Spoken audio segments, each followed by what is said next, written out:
When I told my son I had just spent 3 weekends refinishing the deck at the cabin and couldn't wait for everyone to come up for Thanksgiving, he went quiet on the phone. Not the comfortable quiet of a man thinking. The tight, airless quiet of a man caught. Then his wife's voice slid into the line, smooth as river water over a flat rock. "Richard, we sold the cabin 7 months ago. Did Marcus not mention that?" I stood in my kitchen in Knoxville with a mug of coffee going cold in my hand. Outside, my neighbor's dog was barking at something in the hedgerow. A perfectly ordinary Tuesday morning in October. I had driven 4 hours round trip 3 Saturdays in a row to sand and seal that deck. I had replaced 2 rotted boards on the steps. I had restocked the firewood shed because I wanted my grandchildren to see the place the way it looked when their grandmother was still alive. "What did you say?" My son cleared his throat. "Dad, it's complicated." "Tell me which part is complicated about selling property that has my name on the deed." His wife jumped back in before he could answer. The market was incredible, and the offer came in fast. We had to move quickly. These things happen. We were going to call 7 months. I had been maintaining a cabin I no longer owned for 7 months. I set my coffee down before I dropped it. Said I would call back. Did not call back. Not that day. Instead, I drove to my truck, sat in my driveway with the engine running, and let myself feel the full shape of it. My wife Margaret had loved that cabin. We bought it in 1998, a rough A-frame on 23 acres outside Gatlinburg, paid $89,000 for it with money I earned running Caldwell Electrical for 11 years. After she passed, 5 years ago, I had given my son joint ownership, his name on the deed beside mine, a gift, not a loan. Something to keep him connected to the place his mother had loved. To sell it, both of us had to sign. I went back inside and called my attorney. Gary Whitfield had handled my business contracts and 2 real estate closings over the years. Steady man, not given to alarm. When I explained what happened, he was quiet for a moment. "Rick, that's a serious thing you're describing. If your signature appeared on a deed transfer and you did not authorize it, that's forgery. That's a felony in Tennessee. I know what it is. Do you have the original deed documents in your possession?" I did. I kept everything. 40 years running a business taught me that paper is armor. I found the original deed in my fireproof lockbox inside of 10 minutes. Verified my name, my notarized signature from 1998, and my son's name added in 2019 when I transferred partial ownership.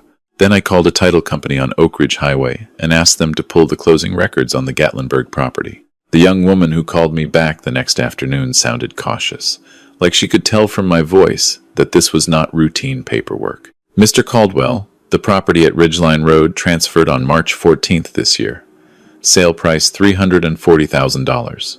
Proceeds distributed to joint account held by Marcus Caldwell and Diane Caldwell. And my signature appears on the transfer documents?" A pause. "Yes, sir. I need a copy of every page of that closing file."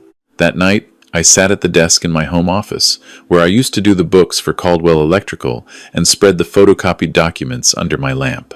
The signature on the transfer deed looked like mine, the same way a photocopy of a key looks like a key. Close enough to fool a title clerk working through a stack of closings.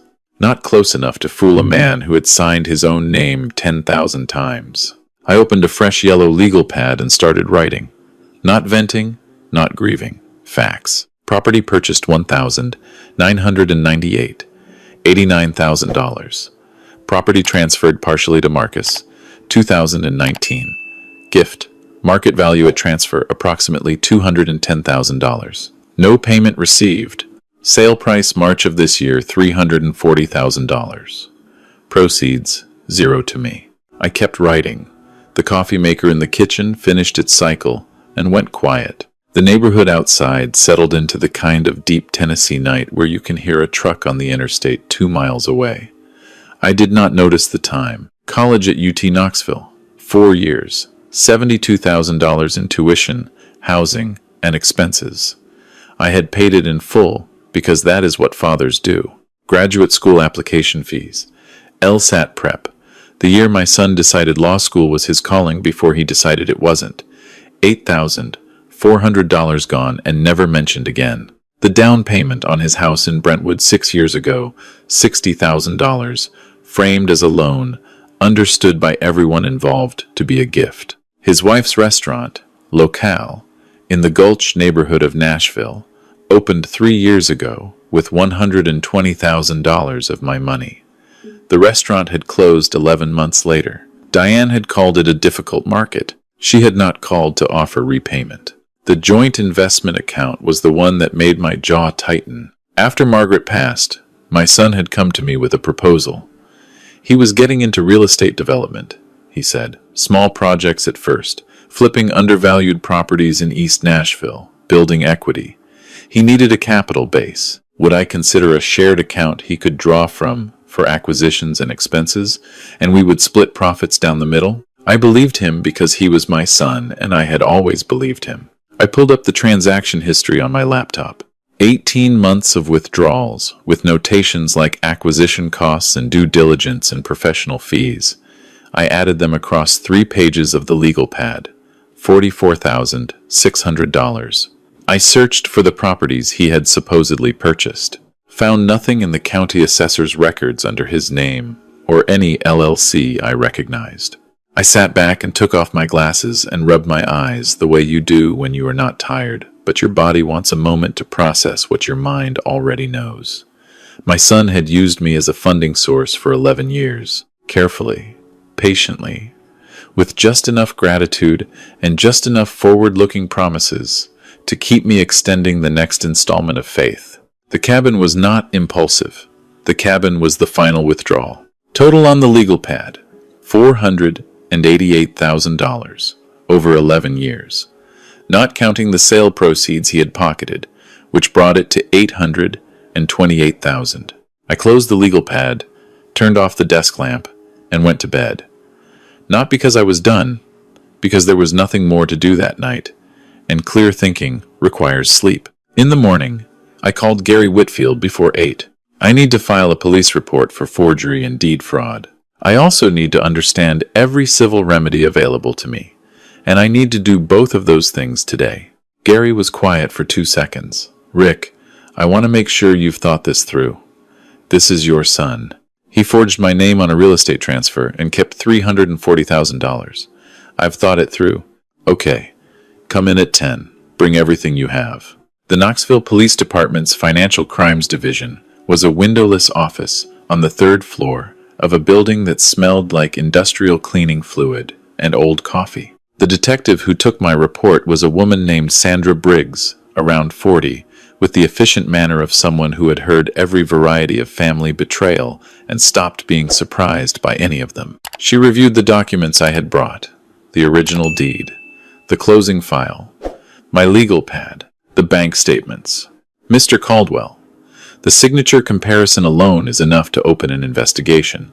The fact that the proceeds went entirely to your son and his wife, and not to you despite joint ownership, strengthens the case considerably. She looked up. Has he contacted you since you discovered this? He knows I know. I have not spoken to him. I'd advise you to keep it that way until we've had a chance to pull financial records and speak with the title company. Understood. I drove from the police station to Gary's office. We spent 2 hours mapping out the civil case alongside the criminal report. Unjust enrichment, breach of fiduciary duty, conversion of jointly held assets. Gary had a forensic accountant he used for business litigation, a man named Phil Denton, who could trace every dollar if needed. How long? I asked. Civil case could take a year or more. The criminal investigation moves on its own timeline. Gary folded his hands on his desk. Rick, what outcome are you looking for? Full recovery? Public accountability? Something else? All of it, I said. Every dollar he took, and consequences he can't pay a lawyer to make disappear. Gary nodded slowly. Then we do this right. I drove home through lunchtime traffic. My phone had 7 missed calls by the time I parked. 3 from my son, 2 from his wife, 2 from a number I did not recognize. I listened to my son's voicemails standing in my kitchen. His voice moved through the stages the way weather moves through Tennessee in spring, starting clear and ending in thunder. First message. Dad, I can explain. The offer was a cash deal and the timeline was brutal. I was going to talk to you about the split. Call me. Second message. I know how this looks, but you need to hear the full picture before you do anything. Please. Third message. Dad, I know you went to Gary Whitfield. His paralegal is a client of Diane's. Just talk to me before you make a decision you can't take back. I deleted all three, made a sandwich, and ate it standing at the kitchen counter looking out at my backyard. Margaret had planted a Japanese maple near the back fence 20 years ago. It had grown into something spectacular, 10 feet tall, branches going crimson every October like clockwork. She would have known exactly what to say about all of this. She always did. I finished the sandwich, rinsed the plate, went back to my desk. Phil Denton spent the next 2 weeks going through everything I could provide. Bank records, receipts, the investment account transaction history, the restaurant incorporation documents. He was methodical and quiet, the kind of man who communicates in spreadsheets and lets the numbers do the talking. His report arrived on a Thursday afternoon, 42 pages with a summary at the front that I read 3 times. Of the $44,000 from the investment account, Phil could account for $1,200 in anything resembling legitimate property acquisition costs. The remainder had been spent on private club memberships, luxury hotel stays, a vehicle lease I had not known about, and cash withdrawals with no notation. There was no East Nashville real estate portfolio. There had never been one. The restaurant was worse. Of the $120,000 I had invested, Phil found $31,000 in actual restaurant startup costs. The balance had gone to a second checking account in Diane's name alone, then out in transfers to vendors Phil flagged as likely shell entities registered to addresses that turned out to be UPS store mailboxes. I read that section twice. Slower the second time. My son had not made bad investments. My son and his wife had run a systematic extraction. The restaurant was not a failed dream. It was a mechanism. I added Phil's report to the evidence folder I had been building. Green tabs for bank records, blue for real estate documents, red for the investment account analysis, yellow for the restaurant records. I made 3 copies. One for Gary, one for Detective Briggs, one in the fireproof lockbox. The next evening, my phone rang. Number I did not recognize. I answered. Mr. Caldwell? A man's voice, cautious. My name is Brian Okafor. I'm an attorney representing Marcus and Diane Caldwell. I was hoping we might have a preliminary conversation before this situation escalates. It has already escalated, I said. The police are involved. I understand. My clients would like to explore a private resolution. Given the family relationship and the complexities involved, it might be in everyone's interest to handle this quietly. I leaned back in my chair. In my working life, I had negotiated contracts with general contractors, developers, insurance adjusters, and building inspectors. I recognized every flavor of the word quietly. What does your client consider a private resolution? A repayment schedule, perhaps beginning with the cabin proceeds, some acknowledgement of error, and a mutual agreement not to pursue further legal action.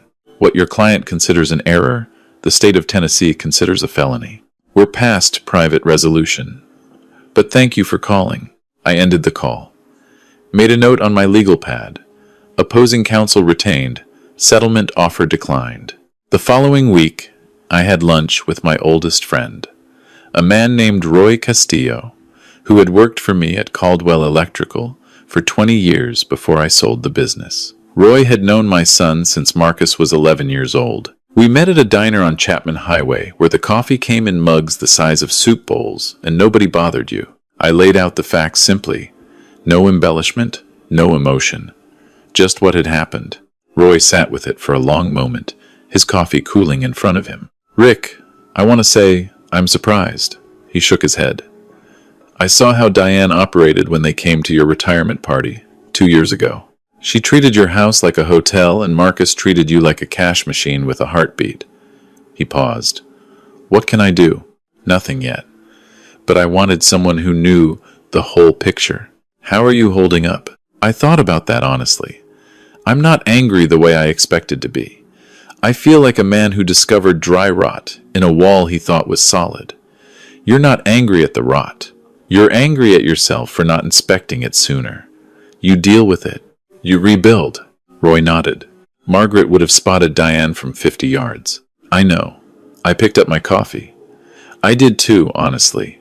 I just kept hoping I was wrong. On a Thursday in late October, Detective Briggs called. Mr. Caldwell, I wanted to let you know we've formally presented the forgery evidence to the Knox County District Attorney's Office. They've accepted the case for prosecution. Your son and his wife will be contacted for voluntary interview. If they decline, warrants will be issued. I thanked her, hung up, sat in my truck in the parking lot of a hardware store where I had gone to buy weather stripping. The engine ticked as it cooled. 2 weeks since I had spoken to my son. 11 missed calls total, 4 from him, 3 from his wife, 4 from numbers I had blocked after the third call from his attorney went the same way as the first. I went in and bought the weather stripping. That same week, I called Gary to discuss the estate. I had updated my will after Margaret passed, leaving everything to Marcus. The house in Knoxville, valued around $680,000 in the current market, my retirement accounts, just over $490,000. The proceeds from selling Caldwell Electrical 5 years ago, much of which was still invested, roughly $1.1 million. Life insurance, $250,000. Total estate somewhere above $2.5 million. I wanted to change every single line of it. Gary walked me through the options the same careful way he approached everything. Revocable trust, irrevocable trust, outright charitable bequest, combinations. What matters most to you? He asked. That he gets nothing, and that whatever I built goes to something real. Then I'd recommend an irrevocable charitable remainder trust with a specific exclusionary provision and documented rationale. It's the hardest structure for anyone to challenge. What about challenge-proofing it? With Phil Denton's audit report, Detective Briggs's case documentation, and a clear written statement of your reasons, any challenge would be nearly impossible to sustain. Tennessee probate courts give significant deference to testamentary freedom when the reasons are documented and the grantor is clearly competent. Start drafting, I said. The charity took me 3 days to decide on. I thought about the trades. 38 years in the electrical business, starting as a journeyman at 24 with a truck and a used tool set, building a company that employed 61 people at its peak. I had brought in apprentices every year for 3 decades. Some of them were now running their own outfits across the Southeast. I called a contact I had at the Tennessee College of Applied Technology, asked about their apprenticeship scholarship fund, talked to their development director for 40 minutes, came away with a clear picture of what an endowment could do. $750,000 in scholarships over 20 years. Electricians, plumbers, HVAC technicians, welders, young people learning trades that made things work, that built things that lasted. I called Gary back that afternoon. UT Foundation holds the assets. Annual distributions to TCAT apprenticeship scholarships. My son is specifically excluded with a documented rationale attached to the trust instrument. I'll have a draft to you by end of next week. I signed the trust on a quiet Friday morning in Gary's conference room. His paralegal as witness, Gary as notary. The fountain pen I used had been a retirement gift from my crew at Caldwell Electrical, my name engraved on the barrel. I used it deliberately. 4 signatures, each one a door closing. Afterward, I sat in my truck in Gary's parking lot with the engine running and the heat on against a raw November chill. Knoxville was beginning its slow slide toward winter, the trees mostly bare, the sky a flat gray that could mean anything. My phone buzzed. Text from Roy. Heads up. Marcus and Diane are at the East Tennessee Business Council dinner tonight, the one you've been going to for 15 years. Roy's source at the venue confirmed they bought tickets 2 days ago. Late registration. I read it twice. Then I read it a third time. The East Tennessee Business Council annual dinner was the event I had sponsored for 11 consecutive years through Caldwell Electrical, and continued sponsoring as a private patron after the sale. 200 business leaders, contractors, developers, attorneys, people who had known me for decades and had also, in the past month, apparently been hearing a version of events from my son that did not match reality. I had discovered this the previous week when my insurance broker, a man named Dale Hutchins, who had carried my business policies for 20 years, caught me at the gas station and said, careful with his words, that he had heard my son was having some trouble and hoped the family could work things out. When I asked what he had heard, Dale looked uncomfortable and said Marcus had mentioned some kind of misunderstanding about a property sale and that I had overreacted by involving attorneys. I had thanked Dale for telling me and gone home and opened a new document on my computer. For the next 4 days, I had built a presentation, not an emotional appeal, a timeline, dates, dollar amounts, document references, Phil Denton's audit findings summarized in plain language, the forgery evidence outlined in 4 bullet points, the criminal case status noted at the bottom. 14 slides total. Clean, factual, the kind of presentation you bring to a board meeting when you want people to stop speculating and start seeing. I had sent the file to the event venue's AV coordinator on Monday, with a note from Gary authorizing its use should the need arise. The coordinator had confirmed receipt without asking questions. I had not planned to use it. I had not planned to go to the dinner at all. I texted Roy back. I'll be there. The venue was the Tennessean Hotel's grand ballroom. White linens and candles. The kind of room that made Knoxville feel bigger than it was. I arrived at 6:15, signed in at the registration table, found my usual seat at a table near the front with a group of contractors I had worked alongside for years. Phil Marsh from Marsh Plumbing, Carol Yates from Yates HVAC, Tom Reeves, who ran the largest general contracting outfit in Knox County. Tom leaned over when I sat down. Glad you came, Rick. Wasn't sure after the... He stopped. Well, you're here. I'm here, I said. Dinner service moved through salad and a main course of beef tenderloin. I ate, answered questions about what I had been doing in retirement, asked about projects, listened to Tom complain about material costs. Normal rhythms. But I felt my son and his wife in the room, the way you feel a change in air pressure before a storm. I spotted them during dessert. Back corner table, late placement, nowhere near where the longtime attendees sat. My son in a suit that cost more than it should have given his stated income. His wife in a dress chosen for an audience. During the MC's announcements, while people were still finishing their coffee, my son stood up. He walked to the small stage near the podium and picked up the microphone with the ease of a man who had rehearsed. I apologize for the interruption. His voice carried well. He had always been able to project. Many of you know my father, Richard Caldwell, and you know what he built in this community over 40 years. I know him as my dad, and right now, there's a painful misunderstanding between us that has gotten out of hand. He looked toward my table. I did not look away. I made mistakes. Mistakes I'm accountable for. But I'm asking publicly, in front of people who love us both, for a chance to sit down and make it right. Dad, can we talk? He extended his hand. The room turned. 200 people, most of whom had heard some version of this story from one side, waiting to see what I would do with the other. I stood, buttoned my jacket, walked to the stage. My son reached to hand me the microphone. His eyes, up close, held something I had not expected. Not manipulation now. Fear. I took the microphone. I looked out at the room. Phil Marsh at my table, Carol Yates, Tom Reeves with his arms folded, Dale Hutchins, 2 tables back, looking like he wished he had stayed home. The AV booth at the back of the room, where I could see the young coordinator with his hand near his laptop. I appreciate the opportunity, I said. Since we're here, and since a number of you have heard pieces of this story, I want to share the complete picture.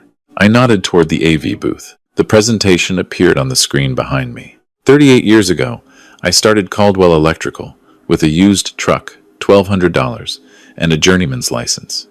I sold it 5 years ago for $1.8 million. Everything I built went to my family first. The first slide. A simple timeline. Education expenses, $72,000. House down payment, $60,000. Restaurant investment, $120,000. Investment account, $44,600. Cabin purchase, $180,000.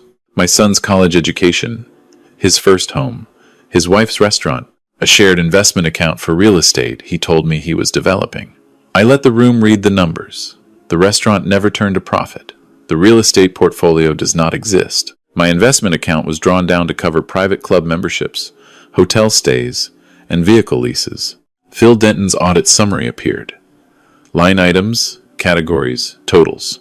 This March, I learned my son sold a property we jointly owned. He did not contact me. He did not obtain my consent. A forensic document examiner has confirmed that my signature on the transfer deed was forged. 2 slides on the forgery. Side-by-side signature comparison. The title company records. The distribution of sale proceeds to an account I had never held. The room had gone completely quiet. Not the polite quiet of people being respectful. The still, breathless quiet of 200 people processing something they had not expected. Knox County has an active criminal investigation. I have filed the relevant civil claims. My son is correct that I have retained an attorney. I paused. He mentioned mistakes. I want to address that word directly. A mistake is miscalculating a materials estimate. A mistake is missing a deadline.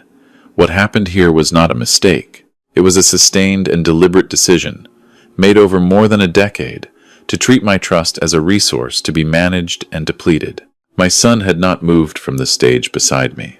His wife, at their table in the back, had gone very still. This week, I signed an irrevocable trust. My entire estate, this house, retirement accounts, investments, approximately $2.5 million total, will fund apprenticeship scholarships at the Tennessee College of Applied Technology when I die. Electricians, plumbers, HVAC technicians, young people who want to learn a trade and build something real. So I looked at my son directly. You asked publicly for forgiveness. I'll tell you what I believe publicly.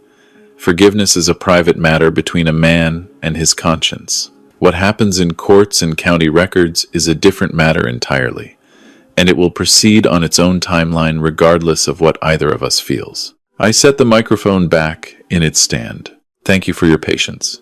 Enjoy the rest of the evening. I walked back to my table. The applause started before I reached my seat. It spread across the room the way applause does when it is genuine, not polite, building, and sustaining. Tom Reeves was on his feet, Carol Yates, Phil Marsh. Within seconds, most of the room was standing. I sat down. Did not look back at the corner table. Phil Marsh leaned close to me. Rick. I heard his version 2 weeks ago at a chamber breakfast. Completely different story. There usually is one, I said. By the time the MC reclaimed the stage, my son and his wife had left the ballroom. I heard the exit doors close behind them during the applause. I did not turn around to watch them go. Roy found me near the coat check at the end of the evening. He did not say anything, just shook my hand and held it an extra second.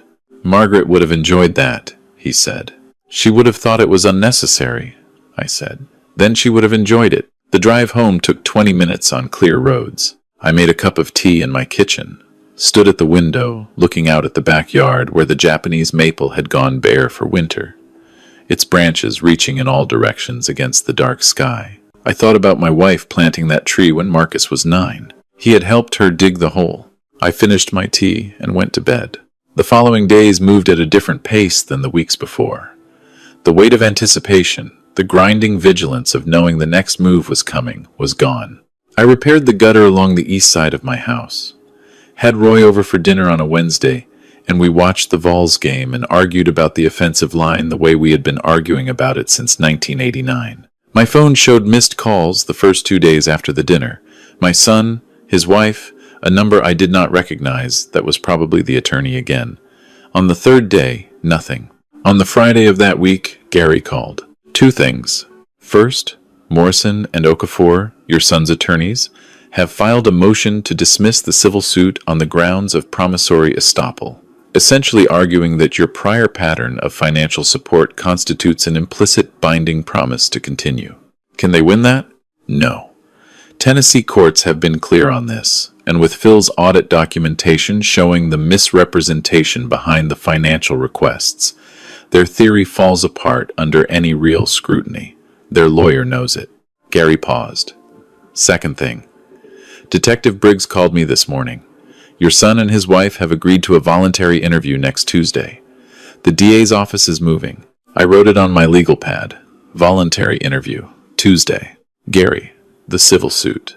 Can we add Roy Castillo's potential testimony about the investment representations Marcus made? Roy was present when my son pitched me the real estate partnership. Yes. Get me Roy's availability. I called Roy from the truck. Explained what I needed. Roy said 3 words.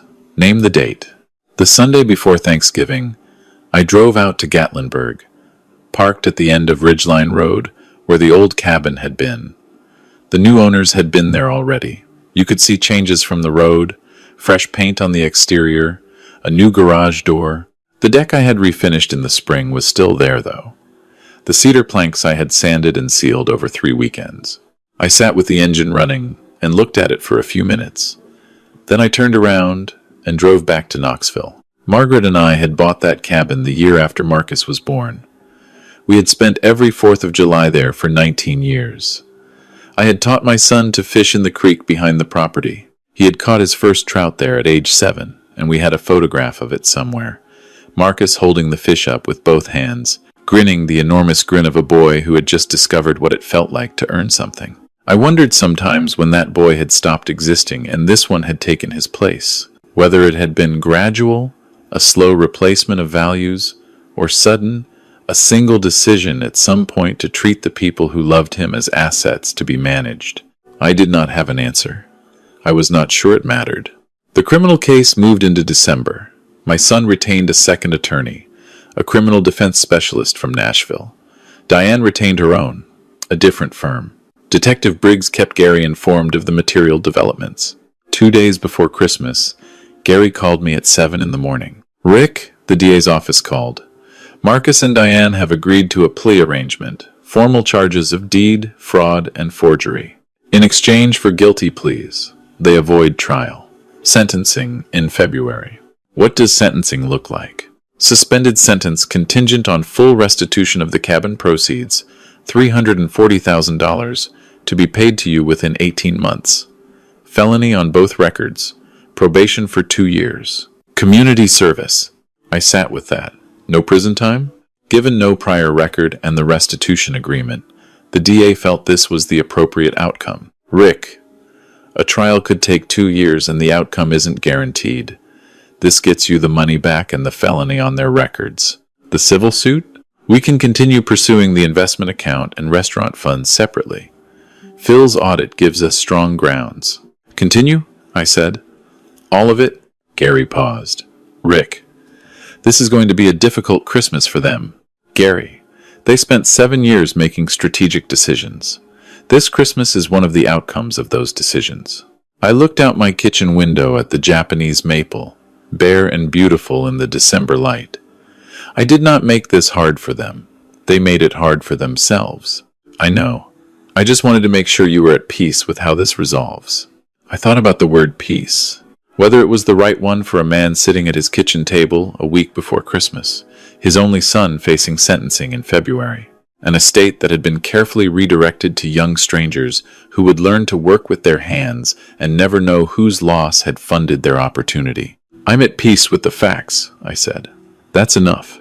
I spent Christmas Day at Roy and his wife Linda's house.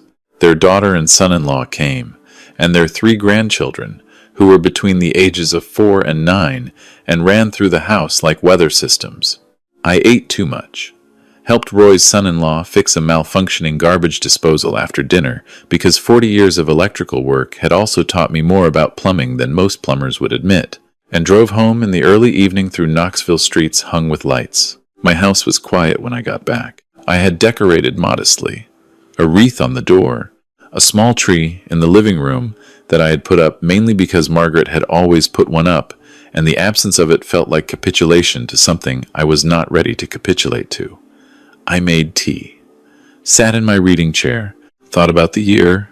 My phone had 23 messages from my son over the preceding 2 months. I had listened to the first 4.